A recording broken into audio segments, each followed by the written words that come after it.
Ya, selamat pagi saudara sekalian yang dikasihi Tuhan Yesus Kristus. Kita bersyukur kepada Tuhan, khususnya kita bersama-sama yang berasal dari Indonesia, yang dimana kita masih dapat memiliki satu kesempatan untuk beribadah meskipun di dalam pandemi seperti ini. Seperti kita tahu, kemarin kita mendapatkan akan satu kabar bagaimana secara jumlah pandemi COVID-19 yang terjangkit sudah sampai kepada angka 13.645 orang. Dan ini menunjukkan akan satu angka yang sangat tinggi, khususnya hanya beda satu hari saja, sudah 533 orang yang bertambah jumlahnya dalam satu hari ini. Maka ini adalah satu rekor tertinggi dari beberapa bulan terakhir, di mana jumlah yang paling banyak itu adalah pada saat hari kemarin. 533 orang penambahannya. Maka ini adalah satu hal yang kita harus sama-sama berdoa, khususnya kita berdoa untuk Indonesia, supaya mereka sungguh-sungguh menganggap penting akan bagaimana PSBB, maupun juga tentang apa yang menjadi penanggulangan di dalam pandemi ini. Kita berdoa supaya Indonesia sungguh-sungguh diberikan kesadaran untuk bisa menjaga kondisi ini. Mari kita sama-sama mempersiapkan hati kita untuk masuk dalam firman Tuhan, dan kita berdoa melalui eksposisi pengkhotbah yang mulai hari ini kita akan mulai. Setelah 1 bulan kemarin kita membahas tentang eksposisi Habakuk. Maka melalui minggu ini, dimulai dari minggu ini, kita akan membahas tentang kitab pengkhotbah, dan kita sama-sama belajar tentang what is the theology of life.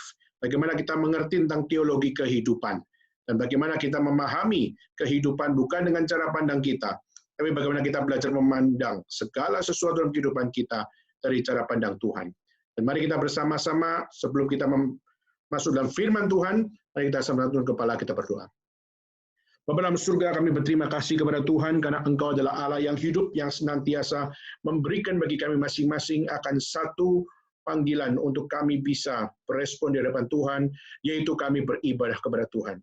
Ampunilah kami ya Tuhan, jika kami seringkali tidak paham kenapa kami harus beribadah kepada Tuhan. Ampunilah kami jika kami seringkali menganggap remeh akan bagaimana kami memandang hari Sabat Tuhan. Tolonglah Tuhan, kami semua yang kurang iman ini.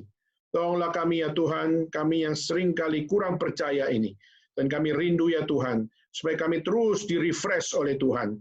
Supaya dalam keadaan apapun situasi yang sulit yang harus kami hadapi, kami dapat senantiasa memandang kepada Tuhan. Dan kami percaya rencana Tuhan adalah rencana yang mulia. Dan ajar kami ya Tuhan mempercayai dengan sungguh akan setiap apa yang Tuhan berikan bagi kami.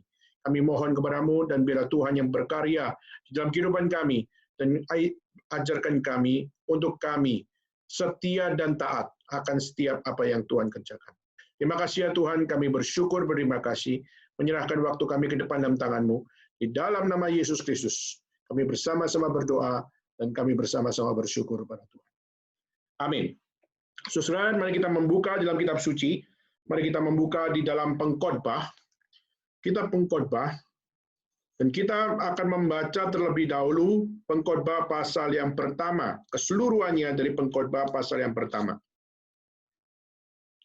Di dalam kitab pengkhotbah pasal yang pertama. Dan saudara, mari kita bersama-sama untuk membacakan akan seluruh pasal pertama ini, dan biarlah setiap kita dapat sama-sama juga belajar untuk menikmati kebenaran firman Tuhan, menyelami setiap makna di balik setiap firman Tuhan ini, dan bagaimana kita bisa melihat pekerjaan Tuhan di dalam setiap pembacaan kita. Baik, saudara sekalian, mari kita membaca bersama-sama pengkhotbah pasal yang pertama. Inilah perkataan pengkhotbah anak Daud, raja di Yerusalem. Kesia-siaan belaka, kata pengkhotbah, kesia-siaan belaka. Segala sesuatu adalah sia-sia. Apakah gunanya manusia berusaha dengan jerih payah di bawah matahari? Keturunan yang satu pergi dan keturunan yang lain datang, tetapi bumi tetap ada. Matahari terbit, matahari terbenam, lalu terburu-buru menuju tempat dia terbit kembali. Angin bertiup ke selatan, lalu berputar ke utara, terus-menerus dia berputar, dan dalam putarannya angin itu kembali. Semua sungai mengalir ke laut, tetapi laut tidak juga menjadi penuh. Kemana sungai mengalir, ke situ sungai mengalir selalu. Segala sesuatu menjemukan sehingga tak terkatakan oleh manusia. Mata tidak kenyang melihat, telinga tidak puas mendengar. Apa yang pernah ada akan ada lagi, dan apa yang pernah dibuat akan dibuat lagi. Tak ada sesuatu yang baru di bawah matahari. Adakah sesuatu yang dapat dikatakan lihat ini baru, tapi ini sudah ada dulu, lama sebelum kita ada. Kenangan-kenangan dari masa lampau tidak ada, dan dari masa depan yang masih akan datang pun tidak akan ada kenangan pada mereka yang hidup sesudahnya. Aku pengkhotbah adalah raja atas Israel di Yerusalem. Aku membulatkan hatiku untuk memeriksa dan menyelidiki dengan hikmat segala yang terjadi di bawah langit. Itu pekerjaan yang menyusahkan yang diberikan Allah kepada anak-anak manusia untuk melelahkan diri. Aku telah melihat segala perbuatan yang dilakukan orang di bawah matahari, tapi lihatlah segala sesuatu adalah kesia-siaan dan usaha menjaring angin. Yang bongkok tidak dapat diluruskan, dan yang tidak ada tidak dapat dihitung. Aku berkata dalam hati, lihatlah aku telah memperbesar dan menambah hikmat lebih daripada semua orang yang memerintah atas Yerusalem sebelum aku. Dan hatiku telah memperoleh banyak hikmat dan pengetahuan. Aku telah membulatkan hatiku untuk memahami hikmat dan pengetahuan, kebodohan dan kebebalan. Tapi aku menyadari bahwa hal itu pun adalah usaha menjaring angin. Karena di dalam banyak hikmat ada banyak susah hati, dan siapa yang memperbanyak pengetahuan memperbanyak kesedihan. Sekian pembacaan firman Tuhan pada hari ini. So sekalian, kita melihat pengkhotbah adalah satu karya di dalam Perjanjian Lama yang mengajarkan tentang tema kehidupan. Bagaimana kita memandang segala sesuatu di dalam kehidupan yang seringkali memberikan akan satu tempat di mana kita melihat kepesimisan menjadi sebuah realita. Pengkhotbah karya siapa? Sudah secara tradisional kita memahami bahwa Kohelet yang menjadi satu nama yang muncul di dalam kitab ini adalah merujuk kepada Salomo. Meskipun ada beberapa penafsiran yang mengatakan bahwa bukan Salomo, tapi kita secara tradisional mempercayai bahwa kitab ini ditulis oleh seorang yang menjadi akan profesor di dalam kehidupan, yang menjadi akan profesor untuk menyimpulkan apa sih kehidupan manusia. Maka kita bisa katakan Kohelet itu adalah penghimpun setiap realita kehidupan, penghimpun dari setiap apa yang menjadi ajaran-ajaran yang ada di dalam kehidupan, dan penghimpun dari setiap filsafat-filsafat kehidupan yang pernah ada di dalam hidup manusia. Maka saudara, Kohelet adalah satu nama yang muncul, khususnya menggambarkan tentang siapakah penulis di baliknya. Meskipun tidak ada informasi siapakah Kohelet itu, tapi secara tradisional kita memandang bahwa Salomo yang adalah anak Daud, dialah yang menjadi penulis. Meskipun ada orang-orang yang menganggap bahwa ada keganjilan yang terjadi. Misalnya, di dalam ayat 1 dan ayat 2, itu penulisan seperti seorang raja yang menuliskan akan satu kisah kehidupan. Tapi sisanya kita melihat penulisan-penulisannya setelah ayat 2, itu semua penulisan seperti orang tua yang memberikan nasihat. Seperti orang yang sudah uzur yang memberikan nasihat. Seperti orang yang sudah dewasa yang memberikan akan nasihat tentang hidup.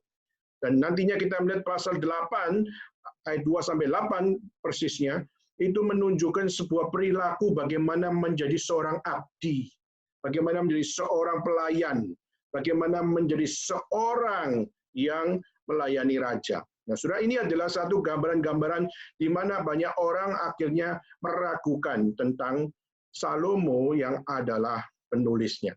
Tetapi saudara, kita tetap memandang kepada satu hal, bagaimana secara tradisional dan secara histori kita mempercayai bahwa pengkhotbah ditulis oleh Kohelet yang merujuk kepada Salomo. Nah, saudara, kitab ini sangat relevan untuk kita semua. Ya, kita percaya firman Tuhan di dalam setiap penulisan-penulisannya itu pasti membuka akan pintu relevansi untuk bagaimana kita memandang, merenungkan akan apa yang menjadi makna di balik seluruh pemaparannya. Dan kita melihat kitab ini relevan dengan konteks kehidupan kita di abad 21, yaitu bagaimana kita belajar merenung apa arti kehidupan. Saudara, kalau kita melihat dalam segala sesuatu dalam kehidupan ini, kita percaya bahwa tidak ada satupun yang baru kalau kita bisa lihat di dalam kitab pengkhotbah. kita pengkhotbah hendak untuk menunjukkan bahwa segala sesuatu yang kita hidupi di dalam kehidupan kita, segala sesuatu itu adalah sesuatu yang bukan hal yang baru. Dan segala sesuatu itu bukan sesuatu yang eternal atau yang forever happens. Tapi segala sesuatu yang dimaksud adalah segala sesuatu yang di bawah matahari itu adalah sesuatu yang sia-sia. Atau digambarkan sesuatu yang seperti menjaring angin. Saudara, saya akan mengajak saudara untuk melihat, sementara kita melihat dalam pasal 1 ini, bagaimana kita belajar memandang kehidupan dalam segala sesuatunya. Maka pertama, saudara, saya akan mengambil satu subtema yang besar pertama, yaitu bagaimana kita melihat pengajaran dari Kohelet atau pengajaran dari Salomo, khususnya memandang tentang apa yang namanya kehidupan melalui setiap pengetahuan dan melalui setiap wisdom atau knowledge di dalam kehidupan. Saudara, kalau kita melihat segala sesuatu yang dimulai oleh pengkhotbah, dikatakan dimulai dari kesia-siaan belaka, segala sesuatu adalah sia-sia. Saudara, segala sesuatu di sini maksudnya apa? Segala sesuatu ini apakah merujuk kepada alam semesta, atau segala sesuatu ini merujuk kepada apa yang dilakukan oleh manusia, atau apa yang dihidupi oleh manusia, atau apa yang diperjuangkan oleh manusia. Saudara, saya percaya ini menjadi satu definisi segala sesuatu, bukan segala hal yang ada dalam alam semesta ini. Tapi konteks dari pengkhotbah, konteks dari Kohelet di sini adalah ingin mengajak kita melihat segala sesuatu yang berasal dari jeripayah manusia di bawah matahari. Saudara, jeripayah bagaimana kita sebagai manusia, kita hidup dan kita bekerja, kita berusaha, kita melakukan segala sesuatu di dalam kehidupan kita, di mana segala sesuatunya itu membawa kita melihat kesia-siaan menjadi hasil. Maka saudara, hal yang pertama yang kita bisa pelajari adalah completion that never delivers. Yaitu apa? Penyelesaian hidup tidak akan pernah terselesaikan. Di mana segala sesuatu yang kita kerjakan akan selalu tidak selesai. Segala sesuatu yang kita mengatakan dan sudah selesai, tapi rupanya setelah kita berkata dan sudah kita berkata tidak sudah selesai, tetapi realitanya adalah masih harus kita kerjakan lagi, masih harus kita kerjakan lagi, masih harus kita kerjakan lagi. Sehingga segala jeripayah itu tidak bisa stop.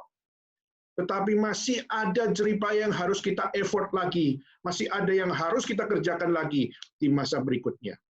Dan pada saat berjeripayah di dalam melakukan segala sesuatunya, kita melihat bagaimana segala sesuatunya menjadi sia-sia. Saudara, tentu saja kalau kita stop ayatnya sampai di sini, maka kita kan dari orang yang memandang, oh, life is so pesimis.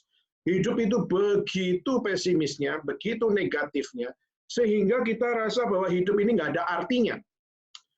Saudara, kita percaya bahwa Tuhan tidak menyuruh kita untuk tidak berjeripayah.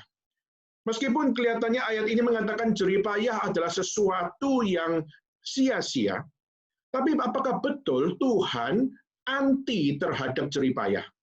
Apakah betul Tuhan itu menyuruh kita untuk nggak usah kerja? Apa betul Tuhan mau kita supaya tidak doing something, tidak melakukan segala sesuatu dengan jeripayah kita? Apakah betul Tuhan nggak mau kita melakukan sesuatu? Saudara, kalau kita mau kembali kepada kitab, khususnya kita melihat di dalam Amsal, atau kita melihat juga di dalam 2 Tesalonika pasal 3, kita melihat bagaimana Tuhan sebenarnya nggak menyuruh kita untuk tidak bekerja. Justru kita bekerja dengan segala sesuatu yang kita lakukan, itu adalah perintah Tuhan. Bahkan Allah menyuruh kita untuk bekerja. Tuhan menyuruh kita untuk berjeripayah. Justru Tuhan yang menyuruh kita untuk menghargai apa yang namanya perjuangan. Maka waktu Kohelet mengatakan bahwa kesia-siaan belaka, kata pengkhotbah, kesia-siaan belaka, segala sesuatu adalah sia-sia, itu bukan berarti saudara akhirnya melihat hasilnya adalah sia-sia, lalu akhirnya saudara berkata, kalau gitu ngapain saya melakukan dengan jeripayah? Ngapain saya harus bekerja? Toh hasilnya adalah sebuah kesia-siaan. Saudara, Alkitab tidak mengajarkan kita untuk tidak bekerja. Meskipun kita melihat ayat-ayat ini bicara tentang kesia-siaan di dalam segala usaha manusia, tetapi bukan berarti kita tidak boleh bekerja. Justru Alkitab mengajarkan kita harus kerja. Kenapa? Contoh adalah dalam Amsal pasal 6 ayat 6. Di dalam Amsal pasal 6 ayat 6 dikatakan bahwa, hai pemalas, pergilah pada semut, perhatikan lakunya, dan jadilah bijak. Saudara, di sini Alkitab yang menyatakan bahwa kita tidak boleh malas. Meskipun kehidupan ini penuh dengan kesia-siaan belaka, penuh dengan satu konklusi yang pesimis sekalipun, kita bukan dipanggil menjadi pemalas. Kita bukan dipanggil untuk tidak doing something di dalam kehidupan ini. Justru Amsal pasal 6 berkata, hai pemalas di ayat yang ke-6, pergilah pada semut, pelajarilah, perhatikanlah lakunya, dan jadilah bijak. Dan tentu saja kita harus belajar apa yang ada pada semut. Saudara, semut punya kerajinan yang luar biasa. Dia bekerja di musim panas, dia kumpulin makanan, lalu dia simpen, dan dia jaga sarangnya. Dan kalau ada makanan besar, dia tidak egois, dia memanggil semua teman-temannya, ayo kita angkat sama-sama makanan ini, kita simpen sama-sama untuk masa yang sulit. Maka di situ mengajak teman-temannya, lalu bergotong royong, lalu akhirnya membawa makanan tersebut masuk ke sarang mereka. Saudara, semut punya kerajinan. Semut punya akan satu hal di mana mereka memandang masa depan, yaitu apa? Hari depan mungkin sulit, maka harus kumpulkan makanan. Kalau tidak bisa membawa sendiri, panggil teman-teman untuk mengangkat bersama-sama, bergotong royong bersama-sama. Saudara, ini adalah hikmat di dalam Amsal pasal 6 ayat 6 mengajarkan kita bekerja.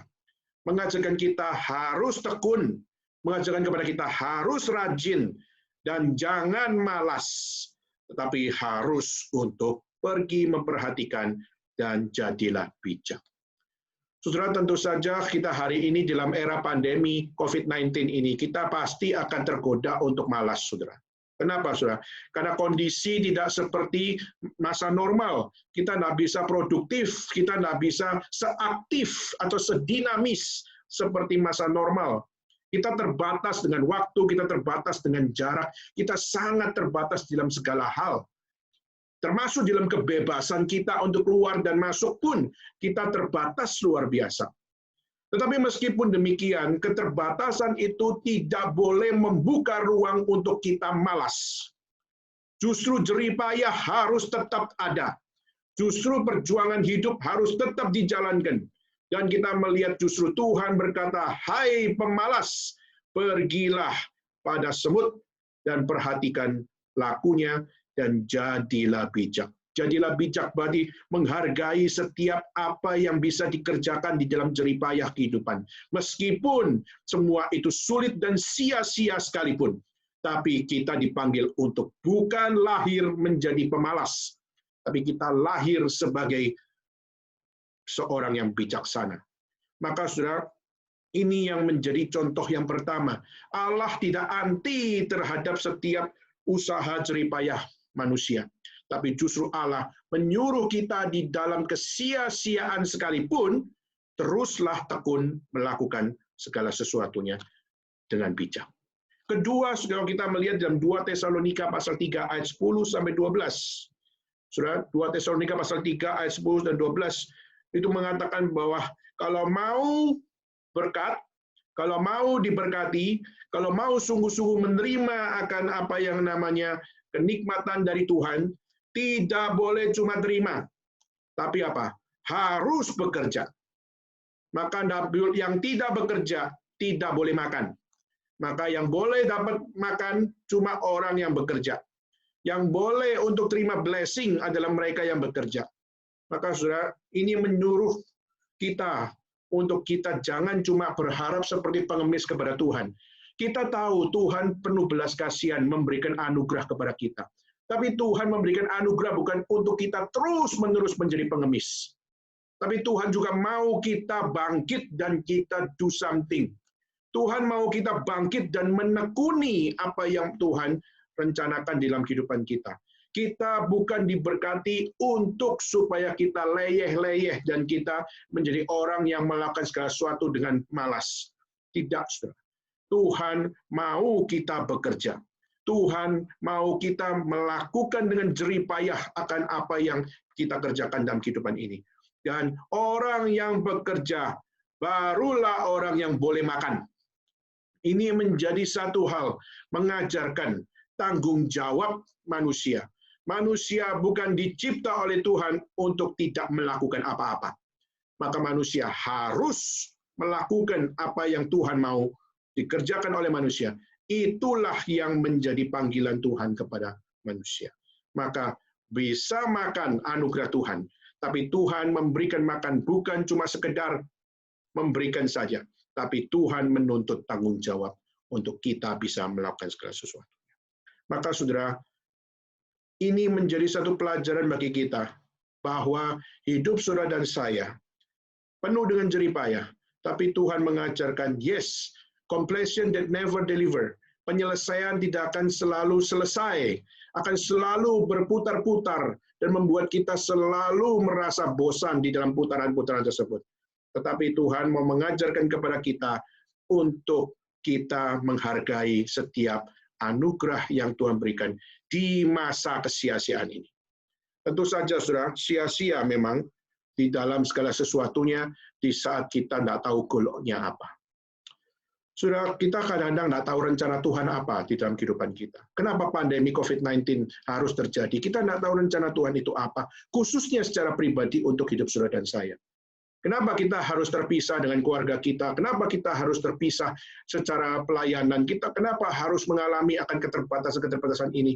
Seringkali kita bertanya-tanya dan kita nggak menemukan jawaban yang pas tentang kenapa Tuhan let this happen to us. Tetapi saudara, meskipun kita tidak tahu apa yang menjadi rencana Tuhan dan jawaban yang pas untuk kita mengimani segala sesuatunya. Tapi saya percaya Kohelet mengajarkan kita bahwa di dalam setiap kesia-siaan ini, di dalam kepesimisan hidup yang menjadi realitas hidup kita, kita harus tetap melakukan apa yang harus kita lakukan. Kita tidak boleh mengambil jalan pintas di dalam segala sesuatunya. Kita perlu untuk melihat apa yang tetap harus dijalankan di saat-saat kesia-siaan menjadi konteks kehidupan kita. Saudara, kalau kita melihat ayat 5, dikatakan, matahari terbit, matahari terbenam, lalu terburu-buru menuju tempat dia terbit kembali, angin bertiup ke selatan, lalu berputar ke utara, terus-menerus dia berputar, dan dalam putarannya angin itu kembali. Semua sungai mengalir ke laut, tetapi laut juga tidak menjadi penuh. Kemana sungai mengalir, ke situ sungai mengalir selalu. Saudara, di sini bukan hanya sekedar completion that never deliver. Tapi kedua, kita melihat di dalam akan kehidupan kita, banyak sekali cycles that never stop. Yaitu circle-circle itu tidak berhenti. Terus-menerus berputar-putar. Dan circle itu, lingkaran-lingkaran waktu itu, terus di dalam fasenya tidak berubah. Sudah kadang-kadang kita bosan. Kenapa sih matahari harus dari timur ke barat? Kenapa sih nggak sekali-sekali dari barat pindah ke timur? Mungkin kita juga mengatakan, kenapa sih kalau sungai harus menuju ke laut? Kenapa nggak dari laut menuju ke sungai? Dan seringkali kita merasa segala sesuatunya kenapa harus terpattern seperti itu. Seringkali kita melihat siklus-siklus seperti ini. Kita seringkali melihat masa-masa seperti ini. Ini menjadi sesuatu yang sedikit membosankan buat kita. Sudah, memang di dalam kehidupan ini apa yang tidak bosan? Kita melihat di dalam hidup ini apa yang menjadi hidup yang seringkali kita merasa kurang inovatif. Seringkali kita berusaha berinovasi, berusaha untuk berinovasi. Kenapa, saudara? Karena kita bosan dengan inovasi hari ini. Tapi meskipun demikian, apakah betul inovasi hari ini tidak ada artinya? Apakah betul inovasi hari ini ada sesuatu yang memang adalah hal yang kita anggap ini tidak bisa dirubah. Saudara, cycle di dalam kehidupan kita yang dikatakan never stop, itu adalah cycle yang alami yang kita tidak bisa rubah. Contoh adalah siklus alam tadi. Siklus alam tentang apa yang tadi, matahari dari timur ke barat. Itu adalah siklus alam yang we cannot control. Kita tidak bisa mengontrol akan siklus alam itu. Kita tidak bisa mengontrol matahari dari timur berpindah, sehingga bukan dari timur lagi terbit, tapi dari barat terbit. Itu sudah menjadi satu circle yang kita tidak bisa kontrol. Kenapa? Karena Tuhanlah yang mengontrol semuanya itu. Saudara, kita juga melihat, Alkitab juga mengatakan, bahwa angin bertiup dari selatan lalu berputar ke utara, dan terus-menerus putarannya, angin itu kembali. Dan juga dengan sungai mengalir ke laut, dan laut menjadi penuh, tidak menjadi penuh. Kemana sungai mengalir, ke situ sungai mengalir selalu. Saudara, ini juga adalah sesuatu yang kita lihat, tidak bisa kita rubah. Tidak bisa kita hentikan, karena siklus ini sudah ditentukan oleh Tuhan. Nah, kadang-kadang Tuhan sudah menentukan siklus untuk kita, Tuhan sudah menentukan apa yang Tuhan tetapkan, tapi seringkali kita nggak puas dengan ketetapan Tuhan. Seringkali Tuhan sudah atur dengan sempurna sekalipun, kita seringkali merasa bosan dengan semua yang Tuhan lakukan. Kita seringkali nggak bisa menangkap akan message yang benar di dalam setiap siklus-siklus yang ada.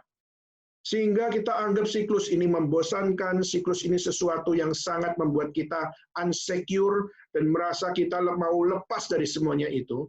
Tetapi saudara, siklus yang kita tidak bisa kontrol, itu seringkali yang membuat kita tidak bisa untuk menikmati hidup ini. Belum lagi ada yang namanya siklus keturunan atau siklus generation. Ya. Siklus generation di mana kita melihat keturunan yang satu pergi, keturunan yang lain datang. Tetapi bumi tetap ada. Saudara, kalau saya disuruh tanya, siapakah nenek moyang saya akan kebingungan luar biasa. Yang pasti bisa saya jawab dengan pasti adalah Adam, Abraham, itu adalah nenek moyang saya. Meskipun mungkin kalau di secara ras, saya Chinese, tapi bagaimanapun Chinese tetap adalah keturunan dari Adam, bukan? Maka saudara, waktu kita melihat ini adalah satu hal, siapakah nenek moyangmu? Saudara, untuk menjelaskan seluruh silsilah, saya akan kebingungan luar biasa. Kalaupun saya tahu dari silsilah saya cuma tahu yang terakhir adalah papa dari papanya papa saya. Papanya papa saya. Itu menjadi seorang pertama yang ada di Cungkoh. Lalu akhirnya datang ke Surabaya. Dan akhirnya anaknya menjadi kungkung saya. Dan kungkungnya itu punya anak, dan akhirnya anak itu adalah papa saya. Dan dari papa saya ada saya. Maka saya hanya tahu sampai sebatas itu. Tapi setelah itu saya tidak tahu apa-apa tentang silsilah-silsilah yang ada. Saudara, pernahkah kita membayangkan, hari ini kita berada dalam satu silsilah yang diingat hanya oleh 3-4 generasi. Tapi setelah 3-4 generasi, mungkin kita adalah generasi yang akan terlupakan. Seperti papa dari papa saya. Saudara, saya mungkin hari ini bisa mengingat 3-4 generasi dari keluarga saya. Tapi saudara, mungkin saya adalah orang yang paling berdosa. Kenapa? Karena saya tidak mengenali silsilah di atas dari papanya papa saya. Kenapa? Karena generasi sudah begitu panjang. Generasi sudah begitu lewat. Dan kita tidak bisa mengingatnya. Generasi datang dan pergi. Dan bumi tetap ada. Menunjukkan betapa, saudara, siklus manusia, siklus akan generasi, itu akan menjadi siklus yang hari ini mungkin diingat, tapi setelah itu tidak teringat lagi. Mungkin kita punya keluarga, setelah kita mungkin menjadi tua, lalu kita punya anak, kita punya cucu yang banyak, dan akhirnya dari cucu itu mungkin tidak mengingat kita. Hari ini mungkin kita teringat oleh anak kita, tapi mungkin kita nggak diingat lagi oleh cucunya cucu kita. Kenapa, saudara? Karena generasi sudah lewat. Sudah, itulah kehidupan. Circle that never stop. Dia akan terus berjalan meninggalkan. Dan orang akan pelan-pelan melupakan. Dan saudara, itulah yang menjadi satu hal di dalam kehidupan kita. Kita mau supaya generasi ini, paling tidak melalui silsilah keluarga kami akan terus diingat sampai kepada cucunya, cucu kami. Tapi justru, saudara, Alkitab mengatakan bahwa apa? Keturunan yang satu pergi, keturunan yang lain datang. Menunjukkan bahwa yang pergi akan punya potensi dilupakan. Yang datang akan memulai kehidupan sulit yang baru. Akan menghadapi akan kesia-siaan yang baru, akan mengalami akan hal yang sungguh-sungguh membosankan yang baru. Dan saudara, bumi tetap ada, alam tetap ada, yang Tuhan kontrol, yang tidak bisa kita kontrol tetap ada. Maka cycle that never stops itu menjadi konteks kehidupan saudara dan saya. Saudara, saya waktu memikirkan, papa saya seorang pendeta, lalu saya seorang pendeta, lalu saya juga berharap kalau saya punya anak, anak saya bisa melihat bagaimana papanya saya adalah pendeta, saya adalah pendeta, dan kalau memang Tuhan punya rencana, kamu jadi pendeta. Dan saudara, itu adalah satu harapan keluarga pendeta. Saudara. Kenapa? Karena merindu satu keluarga dipakai Tuhan untuk menjalankan sebuah legacy, untuk bagaimana memberitakan panggilan Tuhan di dalam kehidupan mereka. Tapi saudara, apakah berarti saya akan selalu diingat oleh keturunan-keturunan saya? Tidak. Kenapa, saudara? Karena sekarang banyak dari anak-anak dalam keluarga kami, khususnya cucu-cucu mama saya, banyak dari mereka tidak tahu siapa kakeknya. Sudah tidak tahu lagi. Meskipun sudah dikasih tahu, tapi mereka tidak pernah punya satu hal mau mengingat mereka. Sudah, waktu akan terus berjalan. Dan waktu-waktu berjalan, generasi akan terus terlupakan. Tapi meskipun demikian, saudara, bagaimana kita tetap belajar, do something yang bisa kerjakan. Seperti Tuhan berkata tadi melalui, jangan malas, tapi pergilah pada semut dan perhatikan lakunya dan jadilah bijak. Maka saudara, mari kita lakukan apa yang harus kita lakukan, yaitu kita do something dengan tekun di hadapan Tuhan. Meskipun konteks hidup sia-sia. Meskipun Tuhan berkata bahwa apa? Bekerja adalah sesuatu yang sia-sia. Kerja keras adalah sesuatu yang sia-sia. Tapi kalau nggak kerja, jangan makan. Maka ini menjadi juga satu peringatan bahwa sesulit apapun hidup kita, kita harus kerja keras. Karena kerja keras adalah anugerah Tuhan. Karena kerja keras adalah satu hal di mana Tuhan masih memberikan kekuatan untuk bekerja. Saudara, kadang-kadang kita tanya, kenapa sih hidup dalam siklus seperti ini? Kenapa sih hidup harus di dalam complacent, penyelesaian yang tidak pernah selesai seperti ini? Seringkali kita bertanya, hidup itu kenapa begitu membosankan seperti ini? Belum lagi kita menjalani rutinitas, saudara. Kita menjalani rutinitas di mana hidup itu secara kronologis kita hidupi dengan sangat-sangat detail, dan itu adalah sesuatu yang juga kadang-kadang lelah. Pernah nggak, saudara, bangun tidur, lalu mandi, lalu makan, lalu kerja, lalu pulang, lalu tidur, lalu balik lagi seperti itu? Pasti setiap hari saudara jalani hidup seperti itu. Bangun tidur, mandi, makan, kerja, pulang, tidur, dan balik lagi bangun, dan sebagainya. Rutinitas kronologis adalah rutinitas yang melelahkan. Rutinitas yang membosankan. Rutinitas yang sia-sia. Dan itu adalah suatu hal di mana apa? Di dalam kehidupan kita, kita seringkali juga menjalani kehidupan yang sangat-sangat membuat kita tidak puas di dalam kehidupan ini. Ketiga, saudara, yaitu kita melihat bagaimana ditulis dalam kitab suci, yaitu segala sesuatu menjemukan sehingga tak terkatakan oleh manusia. Mata tidak kenyang melihat, telinga tidak puas mendengar. Saudara, ini menjadi poin yang ketiga. Kalau yang pertama tadi, completion that never deliver, penyelesaian yang tidak pernah selesai. Kedua adalah cycle that never stop, yaitu siklus kehidupan yang tidak pernah berhenti. Ketiga adalah consumption that doesn't satisfy. Itu kita terus mengkonsumsi, tapi kita tidak pernah terpuaskan. Mata tidak kenyang melihat, telinga tidak puas mendengar. Kita terus untuk berusaha mengisi konsumsi tersebut. Apalagi kita sekarang tinggal di dalam zaman informasi, di mana kita tidak pernah kurang informasi. Dan kita di dalam zaman informasi, kita tidak pernah habis-habis dapat apa yang namanya materi, saudara. Main game bisa berhari-hari, saudara. Membaca berita bisa berhari-hari, buka YouTube bisa berhari-hari. Dan kita melihat itu adalah sesuatu yang menjadi ketidakpuasan kita. Kita terus ingin diisi. Sudah adalah baik, sudah. Kalau kita mau mengisi akan apa yang menjadi kehidupan kita. Tapi pertanyaannya, what kind of content yang kita isi, saudara?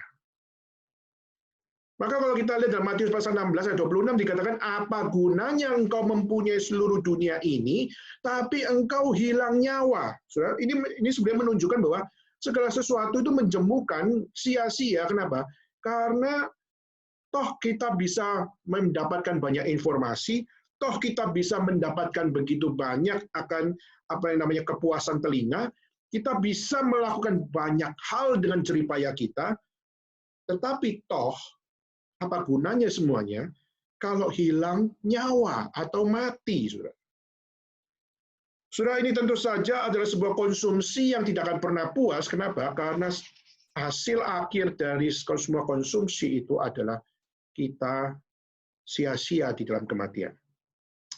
Bahkan, saudara, ayat 12-15, ya, di situ mengatakan bahwa mencoba untuk memeriksa, berusaha untuk menyelidiki dengan hikmat semua yang ada di bawah langit ini. Mencoba untuk berlelah diri dan melihat segala sesuatunya, akhirnya seperti menjaring angin. Saudara, poin yang keempat adalah saya memberikan sebuah poin, yaitu apa?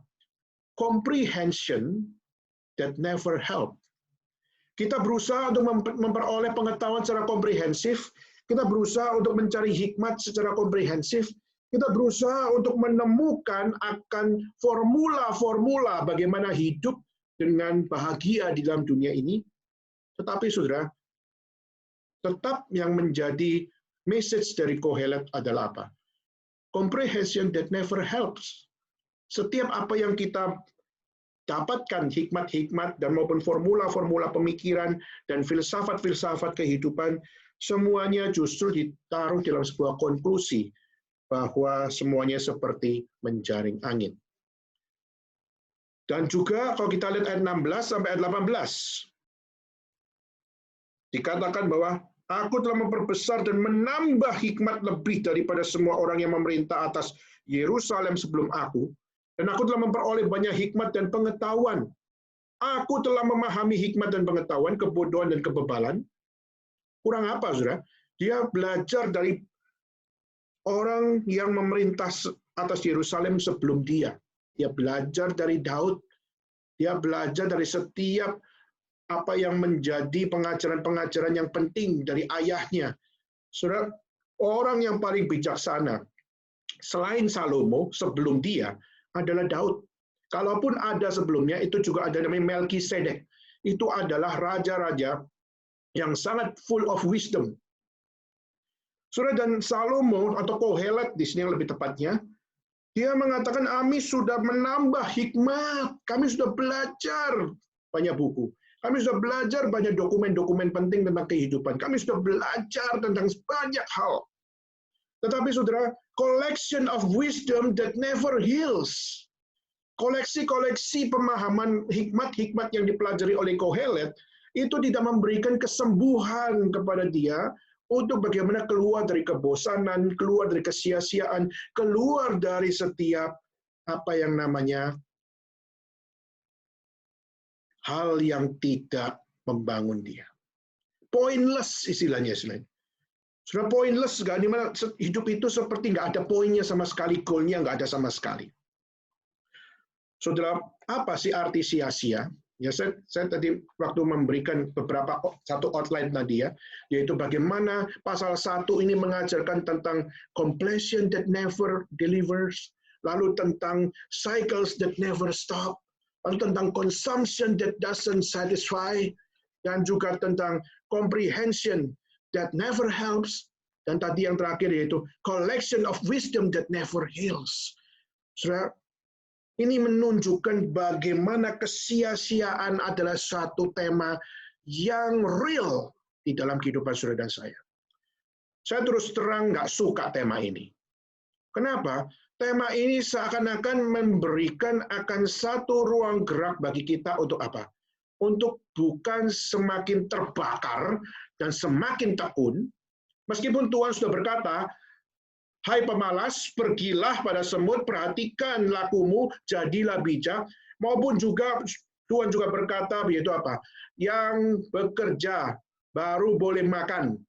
Tapi saudara, meskipun demikian, semua yang dikerjakan, semua yang diusahakan, semua yang diperjuangkan, dibilang sia-sia, saudara, ini satu tema yang sangat-sangat kita tidak butuhkan.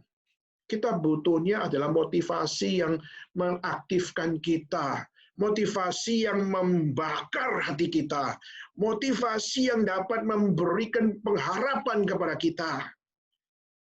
Surah Pengkohelet waktu membahas tentang hal seperti ini adalah satu khotbah yang seharusnya tidak perlu ada. Atau mungkin ini adalah salah satu kitab yang tidak usah ada di dalam perjanjian lama. Dibuang aja. Kenapa, saudara? Karena ini tidak membangkitkan gairah, tidak membangkitkan akan amarah, dan maupun tidak membangkitkan akan satu visi untuk melihat future dengan lebih positif. Saudara, ini menjadi satu tema yang sangat-sangat tidak mudah untuk kita bisa mengerti. Tetapi, saudara, sia-sia, kita perlu untuk mengerti definisinya. Apa arti sia-sia? Saudara, kalau kita melihat dalam bahasa Ibrani, kata sia-sia merefer kepada Habel. Habel artinya adalah sia-sia. Saudara, waktu kita melihat ini akan menunjukkan satu realita pada saat Adam punya anak, namanya Habel, yang adalah yang bungsu, dan Kain adalah yang sulung. Dan waktu kita melihat singkat ceritanya adalah Habel dan Kain memberikan persembahan. Yang satu memberikan persembahan yang terbaik bagi Tuhan dengan full hearted kepada Tuhan. Tapi yang satu lagi kurang punya hati yang full hearted, sehingga akhirnya memberikan akan persembahan, dan waktu memberikan persembahan yang diberikan adalah persembahan yang cacat. Lalu singkat ceritanya akhirnya Kain iri hati dengan Habel. Kenapa? Karena persembahannya diterima oleh Tuhan, sedangkan Kain memberikan persembahan yang sembarangan, dan Tuhan menolak akan persembahan dia. Dan singkat ceritanya adalah Habel dibunuh oleh Kain karena Kain iri hati kepada Habel. Dan pada saat Kain mengambil nyawa Habel dan meneteskan darah Habel, dan akhirnya Habel mati, mati dibunuh. Itu sungguh-sungguh sia-sia. Itulah arti kesia-siaan. Maksudnya apa, saudara? Habel sudah melakukan yang baik buat Tuhan. Habel sudah memperjuangkan yang terbaik buat Tuhan. Bahkan Habel sudah mempersembahkan yang terbaik yang seharusnya Tuhan sudah menerima persembahan dia, maka Tuhan seharusnya apa? Tuhan seharusnya menjaga hidup dia dong. Dia sudah jadi orang Kristen yang baik, dia sudah menjadi akan penyembah yang benar, dia sudah menjadi seorang yang taat sama Tuhan. Tapi kenapa Tuhan orang yang taat justru Tuhan biarkan mati? Kenapa yang menyembah dengan kebenaran justru akhirnya dibunuh? Dan kenapa yang sudah memberikan hidupnya untuk menjadi seorang percaya di dalam Tuhan, yang sudah menyerahkan seluruh dedikasi hidupnya, malah sia-sia banget hidupnya? Malah Kain yang tidak full hearted, yang iri hati, justru hidup. Saudara, nggak fair banget hidup itu ya. Nah saudara, itulah yang menjadi pengertian dari Habel. Habel sebenarnya menunjukkan kepada kisah Kain dan Habel, menggambarkan bagaimana hidup di dalam kesementaraan itu adalah hidup konteks kita semua. Tidak peduli saudara orang percaya, tidak peduli saudara adalah orang yang tidak percaya, hidup dalam kesementaraan itu konteks semua orang.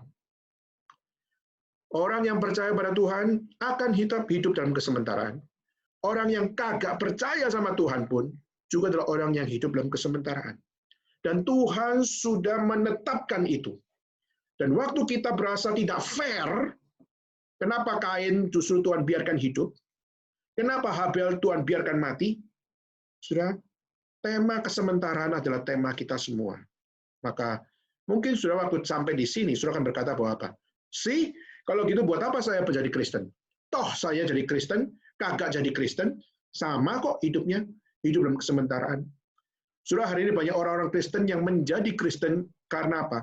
Mereka berharap bagaimana di dalam kesementaraan ini, mereka hidup di dalam surgawi. Banyak mereka yang mengatakan, saya mau jadi Kristen, saat saya kasih persembahan, maka saya memberikan perpuluhan, maka saya berharap dapat double portion di dalam berkat yang Tuhan berikan. Jadi kalau saya berikan 1 juta persembahan, saya berharap Tuhan memberikan 2 juta kepada saya dalam kehidupan. Saudara, gereja menjadi investment. Kita menjadi investor surga. Kita menjadi akan nasabah. Kita menjadi akan orang-orang yang berharap memperoleh profit. Saudara, hidup bukan untuk dapat profit, saudara. Walaupun kita di dalam kehidupan ini akan selalu mengejar profit. Tapi bukan menjadi fokus utama bagi saudara dan saya. Saudara, hari ini kalau sudah melihat sejak era pandemik COVID-19 ini, sebenarnya salah satu yang Tuhan mau ajarkan itu apa? Kita hari ini mungkin banyak menabung uang, tapi ada waktunya dalam pandemik COVID-19, kita diajarkan untuk bagaimana berbagi. Kita diajarkan untuk bagaimana concern sama orang yang kesusahan. Kita diajar untuk bagaimana mulai memperhatikan orang-orang yang hari ini nggak bisa hidup di dalam hari demi hari sejak pandemi ini. Saudara, saya setiap kali lihat YouTube, saya lihat akan bagaimana banyak orang-orang di dalam kisah di YouTube itu, di mana orang susah, di mana satu hari cuma dapat Rp5.000. Satu hari kerja cuma dapat Rp6.000. Satu hari kerja cuma bisa dengan uang Rp5.000 menghidupi 4 anak. Sudah kayak apa itu, saya nggak bisa, bingung memikirkan itu. Sampai akhirnya ada satu kisah seorang artis akhirnya melihat kisah seperti itu, akhirnya dia memberikan uang dengan berharap ini dari Allah, ini adalah dari Tuhan untuk keluarga Bapak, untuk supaya di dalam bulan ini masih bisa bernafas jalani hidup, masih bisa belikan baju untuk lebaran, masih bisa untuk makan bersama-sama dengan keluarga, bukan dengan 5.000 makan, tapi mungkin bisa dengan 50.000 makan. Saudara, kita melihat ini adalah satu kisah-kisah yang waktu diangkat di YouTube, dan saudara bisa lihat sendiri, saudara.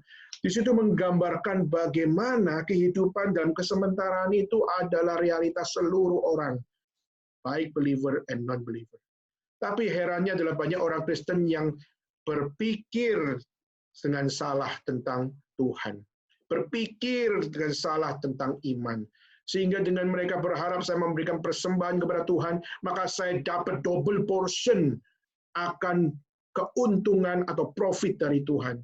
Saudara, gereja bukanlah akan bank gelap. Gereja bukanlah akan yang bisa memberikan bunga 10%.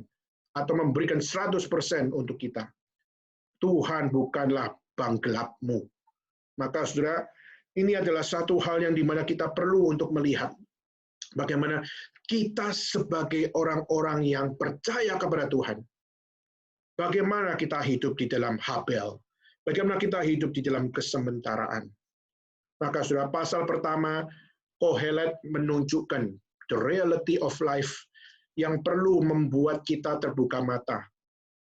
Bahwa completion that never deliver, cycle that never stop, dan juga consumption that never satisfy, dan juga tentang the comprehension that never helps dan collection of wisdom that never heals. Saudara, ini adalah 5 poin yang kita bisa lihat dalam pasal yang pertama untuk melihat betapa relevansinya kitab ini dalam kehidupan kita di abad 21. Renungkanlah hidup yang sementara itu. Renungkanlah kebosanan hidup itu.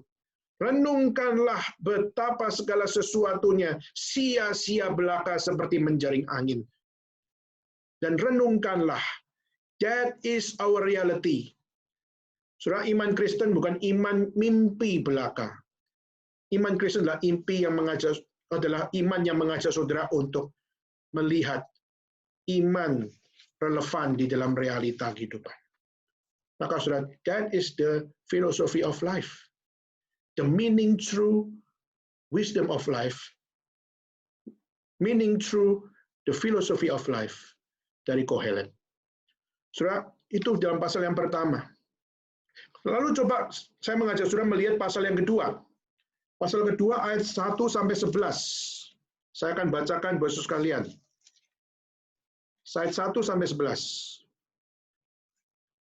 Aku berkata dalam hati, mari aku hendak menguji kegirangan, nikmatilah kesenangan, tetapi lihat juga itu pun sia-sia. Tentang tertawa, aku berkata itu bodoh, dan mengenai kegirangan apa gunanya. Aku menyelidiki diriku dengan menyegarkan tubuhku dengan anggur. Sedang akal budiku tetap memimpin dengan hikmat dan dengan memperoleh kebebalan, sampai aku mengetahui apa yang baik bagi anak-anak manusia untuk dilakukan di bawah langit, selama hidup mereka yang pendek itu. Aku melakukan pekerjaan-pekerjaan besar, mendirikan bagiku rumah-rumah, menanami bagiku kebun-kebun anggur. Aku mengusahakan bagiku kebun-kebun dan taman-taman, dan menanaminya dengan rupa-rupa pohon buah-buahan. Aku menggali bagiku kolam-kolam untuk mengairi, dari situ tanaman pohon-pohon muda. Aku membeli budak-budak laki-laki dan perempuan, dan ada budak yang lahir di rumahku, dan aku mempunyai banyak sapi dan kambing domba, melebihi siapapun yang pernah hidup di Yerusalem sebelum aku. Aku mengumpulkan bagiku perak dan emas, harta benda raja-raja dan daerah-daerah. Aku mencari bagiku biduan-biduan dan biduanita-biduanita, dan yang menyenangkan anak-anak manusia, yakni banyak gundik. Dengan demikian aku menjadi besar, bahkan lebih besar dari siapapun yang pernah hidup di Yerusalem sebelum aku. Ada pada itu hikmatku tinggal tetap padaku. Aku tidak merintangi mataku dari apapun yang dikehendaki. Aku tidak menahan hatiku dari sukacita apapun. Dan hatiku bersukacita karena segala jeripayahku. Itu buah segala jeripayahku. Ketika aku meneliti segala pekerjaan yang telah dilakukan tanganku, dan segala usaha yang telah kulakukan untuk itu dengan jeripayah, lihatlah, segala sesuatu adalah kesia-siaan, dan usaha menjaring angin, memang nggak ada keuntungan di bawah matahari. Saudara, yang kedua, saya mengajak saudara untuk melihat pertama dalam meaning through wisdom of life atau philosophy of life. Kedua, Kohelet mengajarkan untuk kita memahami meaning through pleasure. Itu arti makna melalui akan apa yang namanya kenikmatan, saudara. Philosophy of pleasure. Saudara, banyak kita punya pemikiran adalah muda itu hidupnya harus dipakai untuk apa? Banyak orang bilang, kalau masih muda, hidup itu harus foya-foya. Ya, hidup itu harus foya-foya, itu baru namanya anak muda. Kalau di rumah terus, itu namanya bukan anak muda itu. Ya, jadi anak muda itu harus foya-foya, harus jalan-jalan terus, aktif terus, nggak usah untuk diam di rumah. Terus keluar aja di rumah. Muda foya-foya, tua kaya raya, wah itu kan menjadi satu goal. Gua mau menjadi orang yang mudanya foya-foya, tuanya kaya raya, nggak ada yang perlu dipikirin lagi, mati masuk surga. Wah, saudara, ini seringkali menjadi satu philosophy of pleasure dari orang-orang dalam dunia ini. Muda foya-foya, tua kaya raya, mati masuk surga. Istilahnya semua yang ku mau, semua aku dapatkan. Masa muda aku mau foya-foya, masa tua aku mau kaya raya, mati aku mau surga. Semua yang aku mau, yang bisa kulihat, yang bisa ketentukan, aku bisa mendapatkan. Saudara, kalau kita melihat ini adalah satu philosophy of pleasure yang kita bisa lihat Kohelet ini sudah menghidupi pleasure life yang sangat luar biasa lengkap. Kurang apa, Saudara? Kita melihat dengan detail, sebenarnya apa yang dimiliki oleh Kohelet ini adalah segala sesuatu yang diingini semua orang. Contoh, Saudara, waktu dia mengatakan apa? Waktu dia mengatakan bahwa mari aku hendak menguji kegirangan, nikmatilah kesenangan, tentang tertawa, tentang girang, semuanya aku sudah memilikinya. Saudara, dia sudah memiliki akan apa yang terbaik. Hari ini tertawa itu adalah sebuah konsumsi, saudara. Hari banyak orang nggak bisa ketawa, hidup terlalu susah. Sehingga untuk bisa ketawa butuh sebuah konsumsi. Konsumsi apa, saudara? Konsumsi film komedi misalnya. Konsumsi prank misalnya.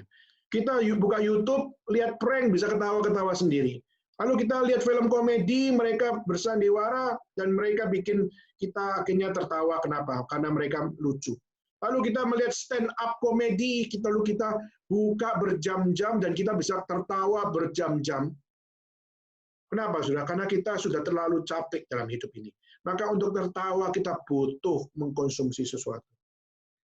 Bahkan, saudara, untuk girang, untuk senang, kita juga harus mengkonsumsi sesuatu untuk bisa memiliki kesenangan. Saudara, kurang apa? Filsafat pleasure yang diberikan oleh Kohelet. Pertama, dia menikmati apa namanya kesenangan. Dia menikmati tertawa. Dia menikmati apa yang namanya sebuah hal, yaitu yang namanya kenikmatan. Belum lagi, saudara, dia juga bukan cuma punya itu. Dia adalah seorang yang bisa memiliki pekerjaan-pekerjaan besar. Dikatakan dia membangun rumah-rumah.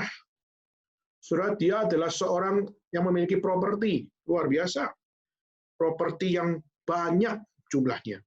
Lalu dikatakan kebun-kebun anggur. Dia juga punya bisnis. Dia juga punya akan big project di dalam bisnisnya, yaitu perkebunan. Kurang apa, saudara? Bisnismen. Lalu dia mengusahakan kebun-kebun dan taman-taman dan menanami dengan pohon buah-buah. Lalu dia punya garden, dia punya apa namanya usaha di dalam perkebunan. Sudah. Lalu apalagi dikatakan dia memiliki akan budak laki-laki dan perempuan. Ada budak yang lahir di rumahnya. Sudah. Dia punya slave.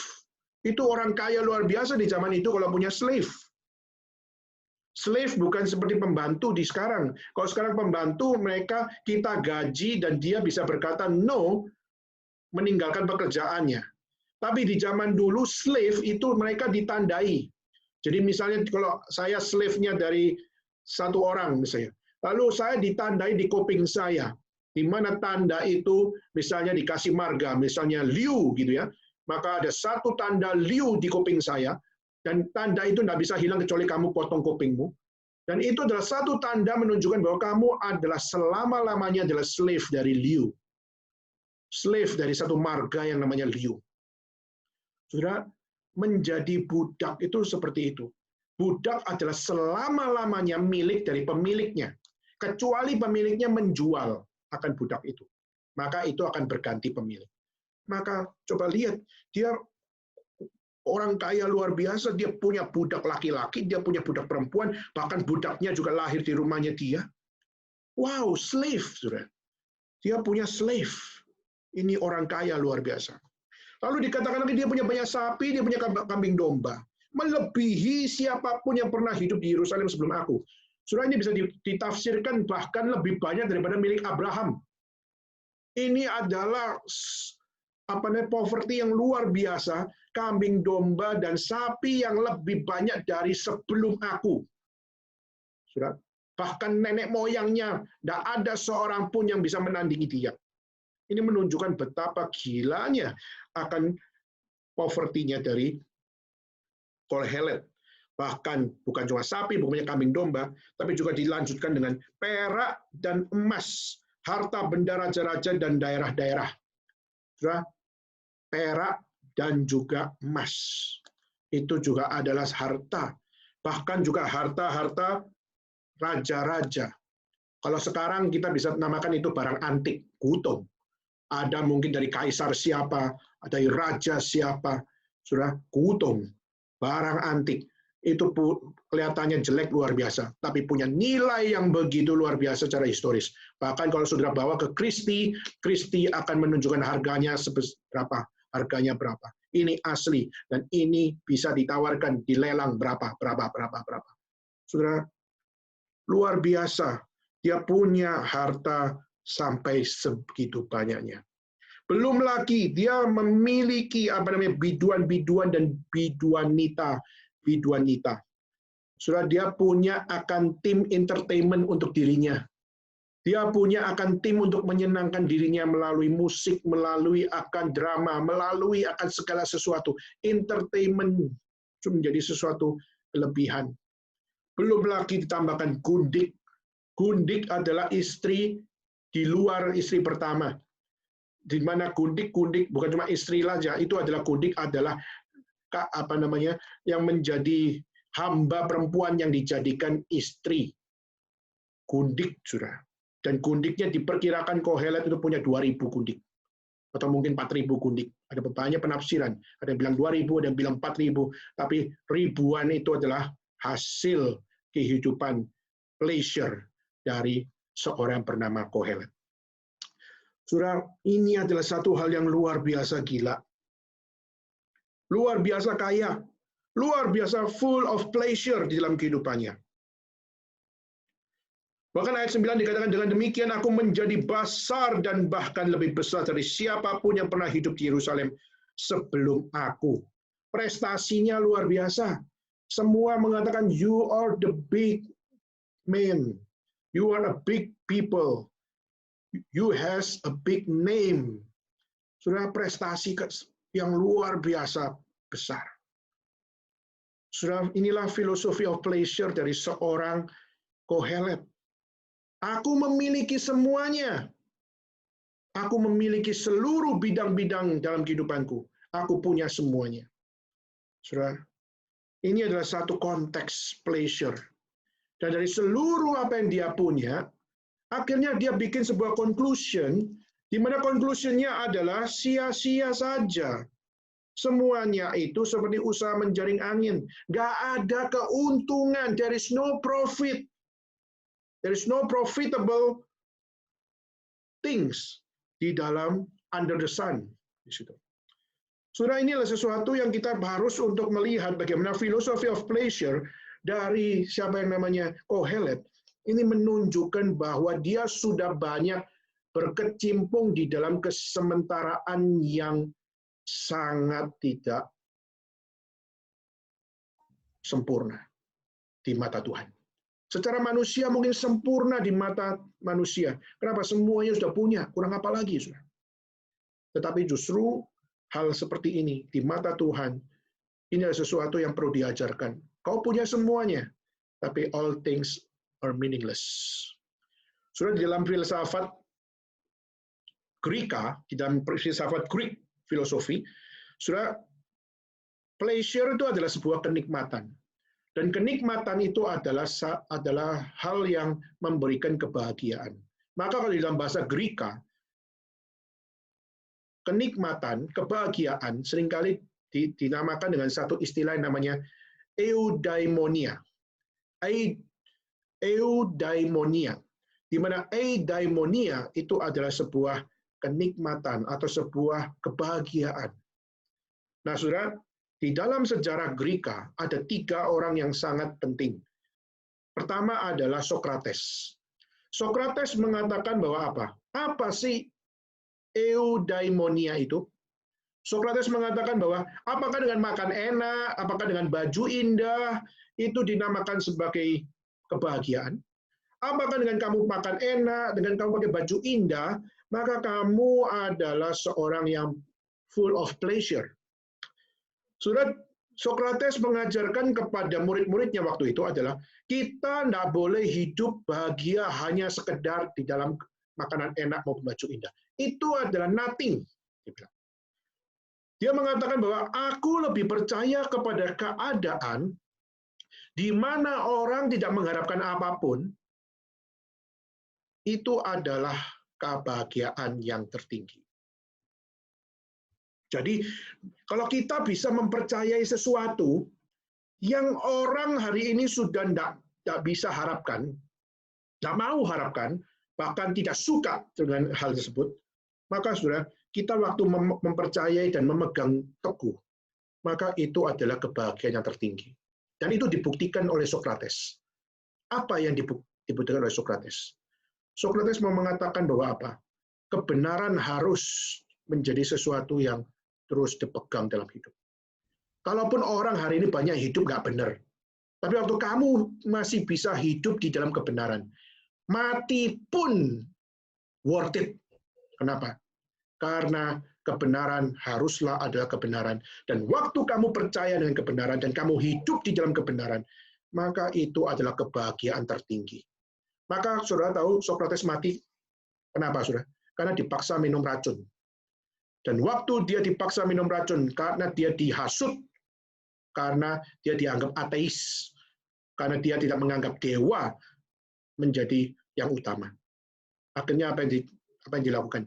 Dia akhirnya meminum racun itu dan dia mati. Dan hari ini di dalam dunia filsafat, orang memandang Sokrates adalah orang bijaksana. Kenapa? Demi kebenaran, dia mau rela mati. Saudara, itu adalah satu hal yang menunjukkan hari ini kalau orang Kristen tidak mau memperjuangkan apa yang benar. Dan hidupnya hanya untuk pakaian indah, makan enak, hanya bisa traveling kemana-kemana. Saudara, itu hal yang remeh luar biasa. Sehingga itu adalah bukan kebahagiaan yang tertinggi. Itu mungkin bahagia buat saudara, tapi bahagia itu cuma bahagia yang sementara saja. Saudara, lalu Plato yang adalah murid dari Sokrates, dia membagi di mana life is about pleasure di dalam konteks apa, saudara?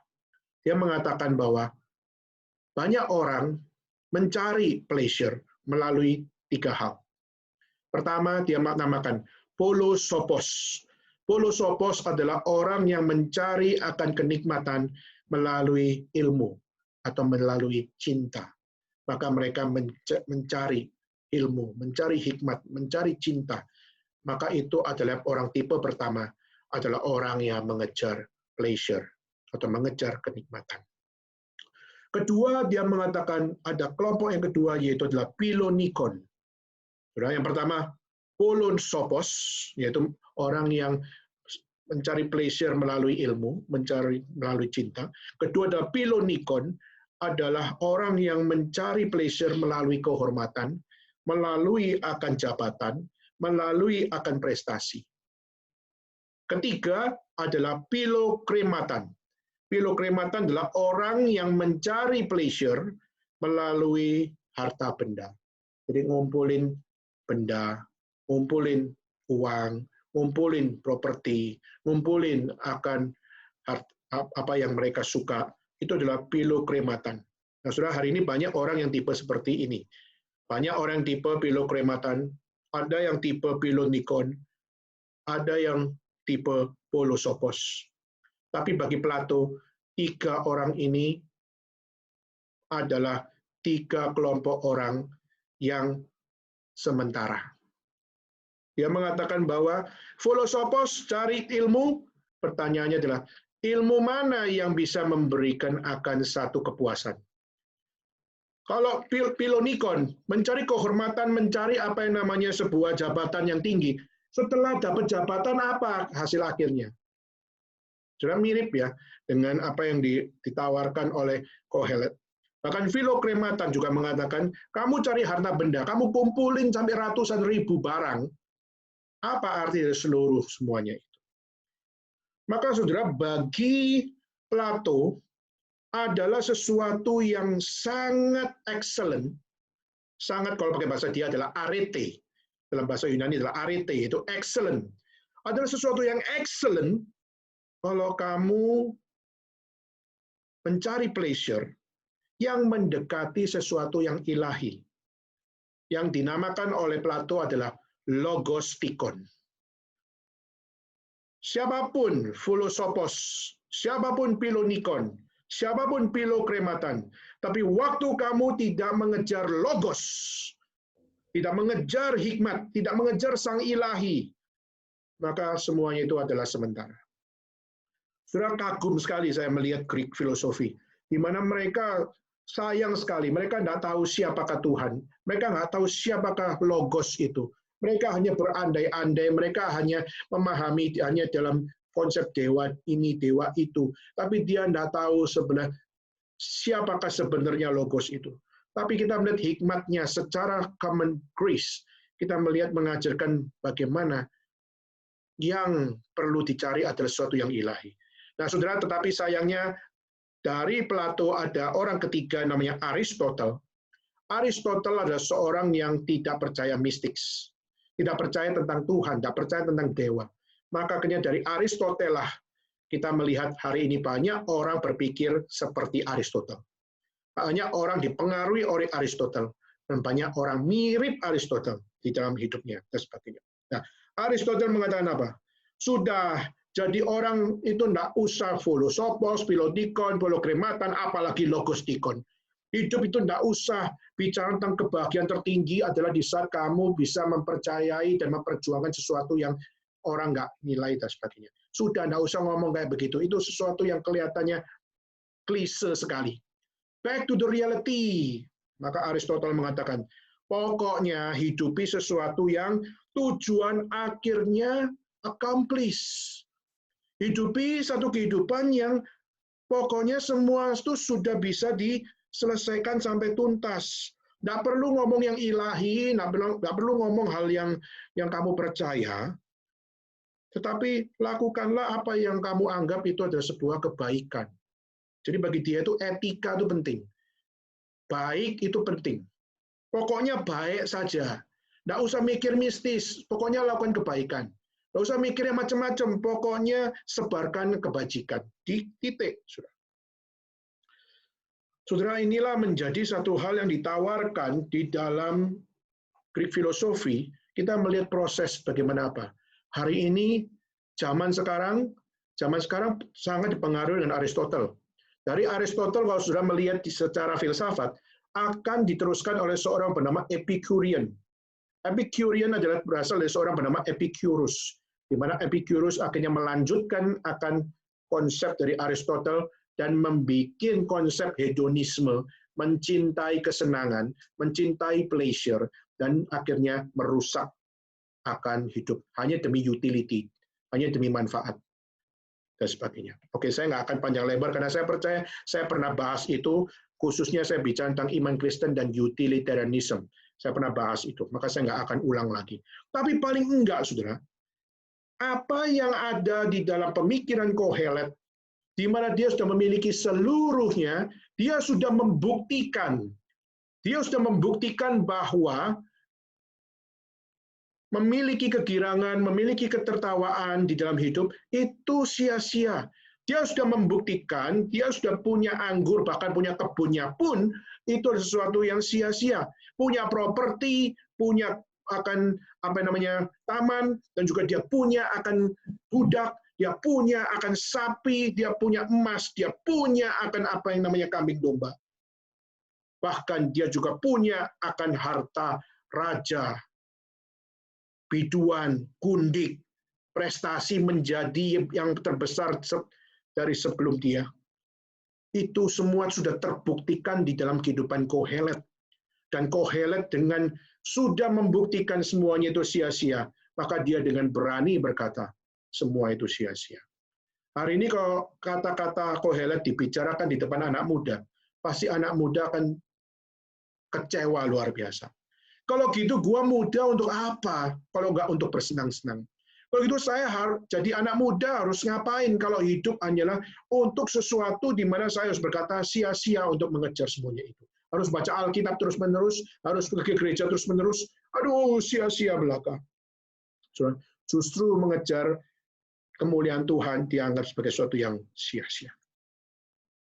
Tetapi saudara, paling tidak dengan perbandingan dari apa yang dikatakan oleh Kohelet. Lalu tadi saya singgung dengan Sokrates, Plato, dan Aristotle. Kira-kira dapat memberikan perbandingan bahwa apa? Bahwa Kohelet, dia mengatakan sia-sia karena dia sudah memiliki seluruhnya dan dia sudah sadar bahwa semuanya itu sungguh-sungguh tak penting. Maka, saudara, meaning through pleasure. Akhirnya kita mengenal Kohelet memahami meaning of life dari kehidupan pleasure-nya yang sia-sia itu. Dan menemukan there is no meaning. That's so vanity. Ketiga, saudara. Ketiga saya lanjutkan. Ayat 12 sampai ayat yang ke-17. Dan ini yang terakhir sebelum kita akan tutup. Sebelum kita akan tutup, saya akan membacakan ayat 12 sampai ayat yang 17. Lalu aku berpaling meninjau hikmat, kebodohan, dan kebebalan, sebab apa yang dapat dilakukan orang menggantikan raja. Hanya apa yang dilakukan telah dilakukan orang. Dan aku melihat bahwa hikmat melebihi kebodohan, seperti terang melebihi kegelapan. Mata orang berhikmat ada di kepalanya, sedangkan orang yang bodoh berjalan dalam kegelapan. Tapi aku tahu juga bahwa nasib yang sama menimpa mereka semua. Maka aku berkata dalam hati, nasib yang menimpa orang bodoh juga akan menimpa aku. Untuk apa aku ini dulu begitu berhikmat? Lalu aku berkata dalam hati bahwa ini pun sia-sia, karena tidak ada kenang-kenangan yang kekal, baik dari orang yang berhikmat maupun dari orang bodoh. Sebab pada hari-hari yang akan datang, semuanya sudah lama dilupakan. Dan orang yang berhikmat mati juga seperti orang bodoh. Oleh sebab itu aku membenci hidup, karena aku menganggap menyusahkan apa yang dilakukan di bawah matahari. Sebab segala sesuatu adalah kesia-siaan dan usaha menjaring angin. Aku benci segala usaha yang kulakukan dengan jerih payah di bawah matahari. Sebab aku harus meninggalkan kepada orang yang datang sesudah aku. Dan siapa yang mengetahui orang itu berhikmat atau bodoh. Meskipun demikian ia akan berkuasa atas segala usaha yang kulakukan di bawah matahari dengan jerih payah dan dengan mempergunakan hikmat. Itu pun sia-sia. Dengan demikian aku mulai putus asa terhadap segala usaha yang kulakukan dengan jerih payah di bawah matahari. Sebab kalau ada orang berlelah-lelah dengan hikmat, pengetahuan, dan kecakapan, maka ia harus meninggalkan kebahagiaan kepada orang yang tidak berlelah-lelah untuk itu. Itu pun kesia-siaan dan kemalangan besar. Apa faedahnya yang diperoleh manusia dari segala usaha yang dilakukan dengan jerih payah di bawah matahari dan dari keinginan hatinya? Sesudah hidupnya penuh kesedihan dan pekerjaannya penuh kesusahan hati, bahkan pada malam hari hatinya tidak tentram, itu pun sia-sia. Nggak ada yang lebih baik bagi manusia daripada makan dan minum, dan bersenang-senang dalam jerih payahnya. Aku menyadari ini pun dari tangan Allah. Karena siapa dapat makan dan merasakan kenikmatan di luar dia, karena kepada orang yang diperkenannya, ia mengaruniakan hikmat, pengetahuan, dan kesukaan.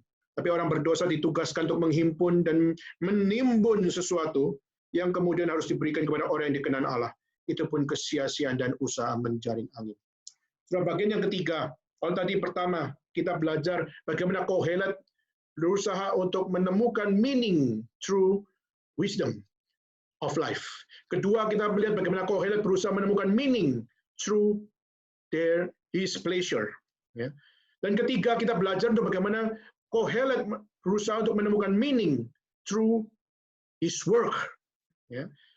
Dia bekerja, saudara, tapi nggak tentram. Dia kerja, nggak bisa tidur. Lalu dia kerja, akhirnya konklusinya sia-sia. Coba saudara kita yang hari ini kerja, yang setiap hari kerja tapi nggak bisa tidur, kerja ya tiap hari nggak tentram. Kenapa? Karena mungkin saham hari ini bisa naik, besok turun drastis, dan sebagainya. Maka saudara itu adalah sesuatu yang kita bisa katakan bahwa itu membuat kita unstable. Belum lagi, kita melihat yang dimunculkan di dalam ayat di sini, yaitu apa, saudara? Yaitu kita sudah mengusahakan dengan baik. Kita sudah memperjuangkan dengan baik. Nah, sekarang kita mungkin sudah tua. Dan waktu kita sudah tua, kita harus untuk meregenerasikan semuanya kepada orang yang melanjutkan kita. Nah, pertanyaannya adalah, yang melanjutkan kita mendapatkan privilege dari kita untuk meneruskan apa yang kita perjuangkan. Sudah, pertama pasti kita akan berpikir, apakah dia orang yang mampu melanjutkan apa yang kita lakukan? Kedua, kenapa kok dia punya privilege besar? Saya sudah setengah mati dari nol berjuangkan, sekarang kamu tinggal ngelanjutin. Melanjutkan bukan dari nol, bukan from zero, tetapi engkau sudah dari apa yang ada, dan akhirnya kamu menjalankan semuanya. Maka saudara, ini adalah satu hal, yaitu apa? Yaitu problem of death, di mana kita tahu kita semua akan mati, dan apa yang kita perjuangkan dengan susah payah, pasti kita akan transfer kepada orang berikutnya, atau ke anak kita, atau ke yang selanjutnya yang melanjutkan. Saudara, saya pernah satu kali ayah saya memberikan kepada saya 1 jam tangan. 1 jam tangan mereknya Seiko. Di mana Seiko itu adalah satu Seiko yang tidak murah. Waktu itu diberikan kepada saya, saudara. Dan saudara, waktu itu dia mengatakan, jaga baik-baik ya. Jaga baik-baik ya, ini jamnya papa. Dan akhirnya dia kasih ke saya. Saudara, waktu itu saya merasa bahwa, waduh, ini adalah sesuatu yang sudah digenerasikan kepada saya, dilanjutkan kepada saya. Nah, saudara, waktu saya sudah terima itu, lalu akhirnya saya senang luar biasa. Tapi sekarang di manakah jam itu? Sekarang jam itu sudah tidak ada. Sekarang jam itu sudah tidak ada. Jam itu sudah hilang. Saya bayangkan bapak saya kalau tahu kalau jam itu sudah dikasihkan kepada saya, jaga baik-baik, tapi akhirnya sekarang sudah hilang. Kira-kira gimana perasaan ayah saya? Saya pasti beranggapan, ayah saya pasti marah. Kenapa? Ini berharga buat bapak. Saudara, ini berharga buat saya. Tapi justru waktu diberikan kepada anak saya, justru anak saya adalah yang tidak memiliki akan ability untuk apa? Memiliki ability untuk meneruskannya. Saudara, saya percaya kita juga sebagai orang yang mau mempercayakan sesuatu kepada generasi kita berikutnya, atau kepada pemimpin yang ditunjuk setelah kita, waktu kita akan meninggalkan posisi kita. Saudara, saya percaya kita semua akan merasa khawatir. Kita merasa sebenarnya saya sudah kerja setengah mati, sekarang sudah berhasil, sekarang berhasil yang menikmati adalah orang lain. Pasti itu sesuatu hal yang tidak menyenangkan hati. Saudara, setelah jam itu tidak ada. Sekarang saya dapat beban berat juga. Kenapa? Karena saya juga dapat jam dari Pendeta Stephen Tong. Pendeta Stephen Tong kasih saya 1 jam. Jam yang tua, lalu dia kasih kepada saya. Waktu itu karena saya berwaktu di Hong Kong, saya ingat sekali. Dan waktu saya di Hong Kong situ, langsung dia bilang, ambil, ini adalah hadiah saya buat kamu. Dan saya tahu itu jam mahal. Saya bilang, jangan Pak Tong, jangan. Saya bilang, ini adalah pemberian saya. Jaga baik-baik. Waktu dia ngomong kata itu, saya langsung ingat omongan papa saya. Jaga baik-baik. Dan waktu papa saya bilang jaga baik-baik, saya nggak jaga baik-baik. Saya pikir, Seiko. Saya lupa, Seiko juga ada Grand Seiko. Yang harganya puluhan juta. Ratusan juta. Saya lupa. Tapi kita melihat hal seperti itu. Akhirnya saya sadar bahwa kita seringkali khawatir, kita anggap sia-sia untuk mentransferkan kepada orang lain. Kadang-kadang ada sesuatu yang sia-sia, kenapa? Orang yang kita titipkan belum tentu ngerti arti atau nilai atau value di balik semuanya itu. Tidak ngerti. Tapi saudara, justru melalui hal di situ, Kohelet mau mengatakan apa? Kohelet mau mengatakan, yes, hidup ini memang membuat kita nggak tentram. Memang hidup ini membuat kita nggak bisa tidur. Memang hidup ini adalah sia-sia belaka. Dan kita tidak tahu apa yang terjadi generasi kita berikutnya.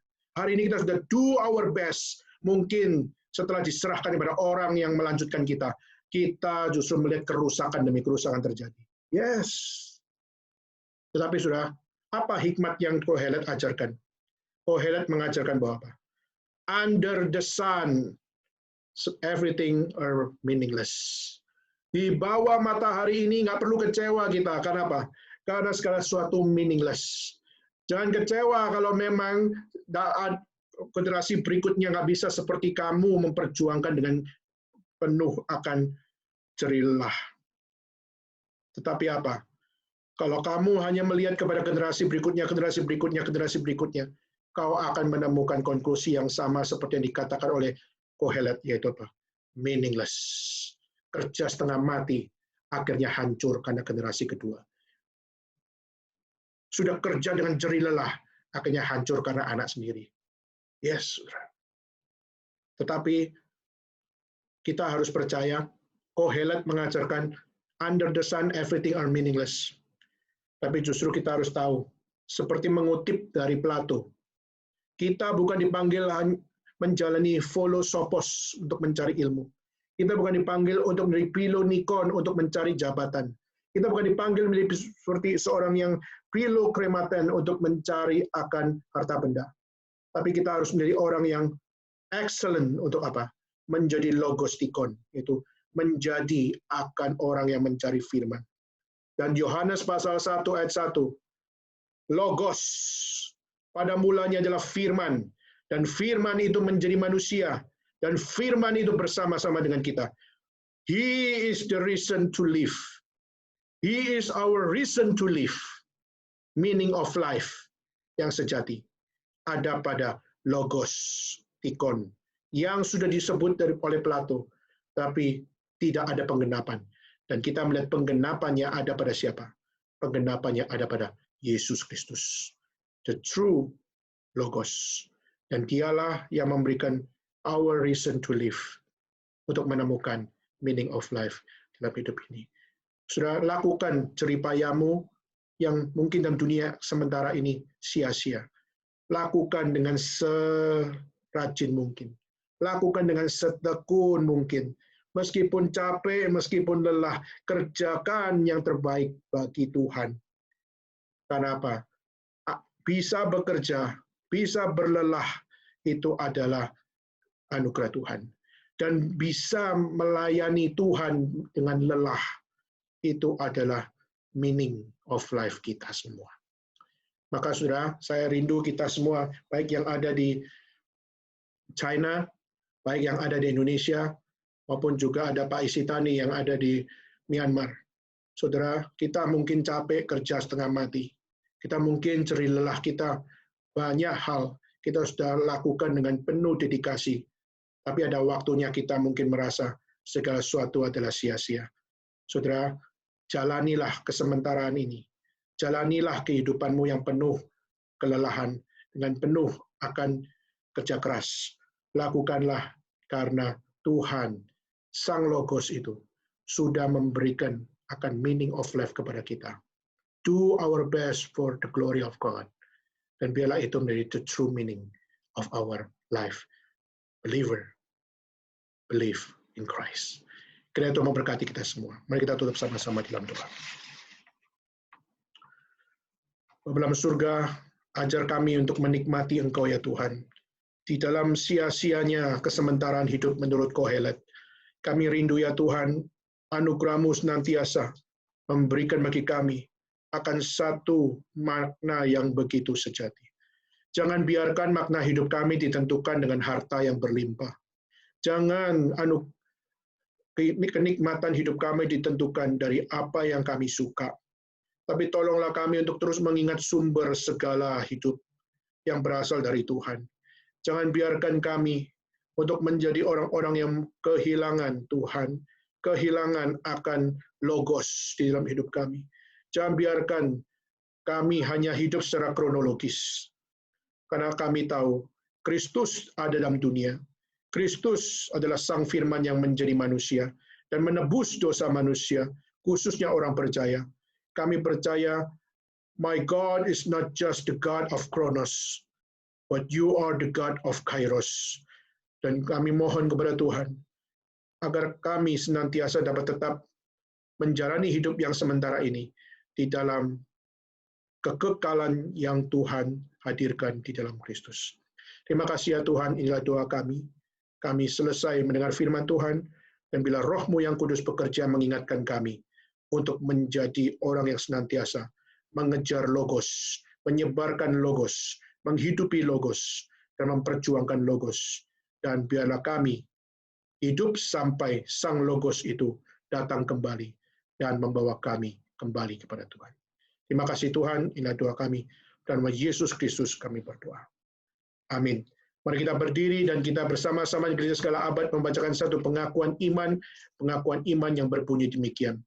Aku percaya kepada Allah, Bapa yang Maha Kuasa, Khalik langit dan bumi, dan kepada Yesus Kristus, Anak yang tunggal Tuhan kita, yang dikandung dari Roh Kudus, lahir dari anak darah Maria, yang menderita sengsara di pemerintahan Pontius Pilatus, disalibkan, mati dan kuburkan, mati dalam kerajaan maut, Dan pada hari yang ketiga, bangkit pula dari antara orang mati, naik ke surga, duduk sebelah kanan Allah, Bapa yang Maha Kuasa. Dan dari sana ia akan datang untuk menghakimi orang yang hidup dan yang mati. Aku percaya pada Roh Kudus, gereja yang kudus dan am, persekutuan orang kudus, pengampunan dosa, kebangkitan tubuh, dan hidup yang kekal. Amin. Silakan duduk sekalian, dan mari kita bersama-sama untuk menaikkan lagu yang keempat. Dan kita akan menjalankan persembahan, dan saudara yang memiliki WeChat Pay atau Alipay, saudara bisa untuk memberikan persembahan melalui QR Code yang akan di-sharekan oleh saudari Wida. Dan bagi saudara yang ada di Indonesia maupun di tempat yang lain, saudara, jika memang tidak memungkinkan, saudara bisa memberikan persembahan di gereja di mana saudara biasa beribadah, di gereja asal saudara, ataupun di gereja yang sudah tahu mereka juga adalah gereja Tuhan. Dan biarlah Tuhan memberkati saudara untuk saudara bisa berbagian untuk memberikan persembahan dimanapun. Tidak harus di gereja ini. Saudara bisa memberikan persembahan di tempat di mana saudara berada. Mari kita menaikkan lagu yang keempat. Lagu yang keempat, Tuhan tak janji. Dan mari kita naikkan lagu ini ketiga ayatnya.